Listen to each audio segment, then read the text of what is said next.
What is love? இந்த லவ்வை பார்த்தீங்கன்னா நம்ம 4 ஸ்டேஜாக பிரிக்கலாங்க. இதுக்கு பின்னாடி இருக்க சயின்ஸ் பார்ப்போம். இந்த ஸ்டேஜ் 1 டோபமைன் லெவல் இன்க்ரீஸ்.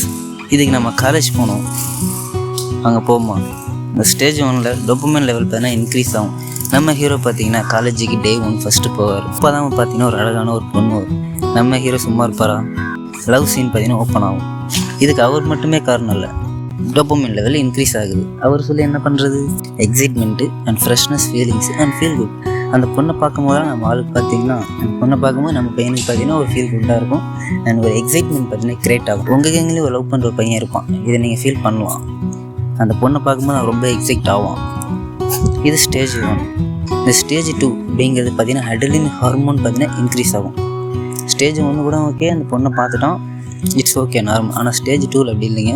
இந்த ஸ்டேஜ் 2ல் அந்த பொண்ணுகிட்ட பார்த்தீங்கன்னா பேச ஆரம்பிப்பான். அந்த பொண்ணு எதிரில் வரும்போதே பார்த்தீங்கன்னா நம்ம பிரெயின் பார்த்தீங்கன்னா ஹார்ட் பீட் பார்த்தீங்கன்னா அதிகமாக இருக்கும் அண்ட் வாய்ஸில் ஷேக்கிங் இருக்கும் அண்ட் கையிலலாம் பார்த்தீங்கன்னா வேர்வை இருக்கும். ஹேண்ட்ஸ் வெட் பார்த்தீங்கன்னா இருக்கும். இது வரைக்கும் ஓகேங்க. அண்ட் ஸ்டேஜ் 3 ஆனால் நம்ம பையன் ஸ்டேஜ் 2லே பார்த்தீங்கன்னா எமோஷ்னலி பார்த்தீங்கன்னா சேஞ்ச் ஆகிருக்கும். ஸ்டேஜ் 3 இந்த ஸ்டேஜ் 3ல் பார்த்தீங்கன்னா செரோட்டோனின் ஹார்மோன் லெவல் இன்க்ரீஸ் ஆகுது. ஆனால் ஸ்டேஜ் 3ல் நம்ம பையன் பார்த்தீங்கன்னா டெய்லி அந்த பொண்ணை பற்றி பார்த்தீங்கன்னா திங்க் பண்ணுவான். Everyday he is thinking about here. It's கொஞ்சம் டேஞ்சரஸ். நம்ம ஹீரோவுக்கு ஸ்டேஜ் 3யும் முடிஞ்சிச்சு. இதெல்லாம் நம்ம ஹீரோ பண்ணல, அந்த ஹீரோக்குள்ளே இருக்க அந்த 3 ஹார்மோன்ஸ் பண்ணிட்டு இருக்கு. அண்ட் லாஸ்ட் ஸ்டேஜ் இந்த ஆக்சிடோசின் ஹார்மோன். இதுக்கு லவ் ஹார்மோன் இன்னொரு பேருமே இருக்குது. It's a bonding creating hormones, hugging and holding hands, the comfort zones, comforts and attachments created. இதுக்கு மெயின் ரீசன் பார்த்தீங்கன்னா testosterone and oestrogen. Testosterone and oestrogen இந்த 2 hormones தான்.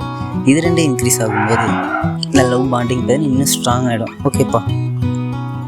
ஓகேப்பா நம்ம பையன் பார்த்தீங்கன்னா ஸ்டேஜ் 1, ஸ்டேஜ் 2, ஸ்டேஜ் 3, ஸ்டேஜ் 4 கடந்து லவ் பண்ணிகிட்டு இருக்கான். Okay, stage 5ங்க. ஸ்டேஜ் 5 ஒன்றுமே இல்லை, இந்த ஹார்மோன்ஸ் லெவல் எல்லாமே டிக்ரீஸ் ஆகிடும். ஓகே, 2 பக்கமும் இருக்கிற பட்டர்ஃப்ளைஸ் போயிடும். ஸோ தென் என்ன, பிரேக்கப் தான். டீப்பாக லவ் பண்ணுறவங்க ஃப்ரெண்ட்ஸுக்கு இந்த வீடியோவை ஷேர் பண்ணுங்கள்.